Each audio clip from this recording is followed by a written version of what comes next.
हाँ, बोली करे भी कंहिंजी बुराइयूं न ॾिसो, अन्न जो तिरस्कार न कयो। जीअं भॻवानु रखियो आहे ख़ुशीअ सां ख़ुशि थियो कि भॻवानु इन लाइक़ु त रखियो आहे कि असांखे 3 टाइम भोजन थो मिले। भाई वाह, भोजन त जिंदे रहण जे लाइ आहे, स्वादनि जो कोई अंत कोन्हे। कपिड़ा त शरीर खे ढकण जे लाइ आहिनि, असांजे इच्छाउनि जो कोई अंत कोन्हे। मकान त असांखे सुरक्षा जे लाइ, आराम जे लाइ आहे। बाक़ी त पोइ असांजी तमन्नाऊं त महाराज सोने जो घर मिले त रावण खे जहिड़ो, तॾहिं बि असांजी शांती मिलण वारी न आहे।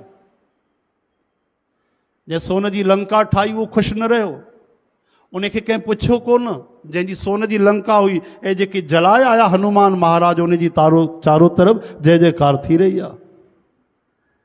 सोन जी लंका यानी तृष्णा जलाए आया, लालच जलाए आया।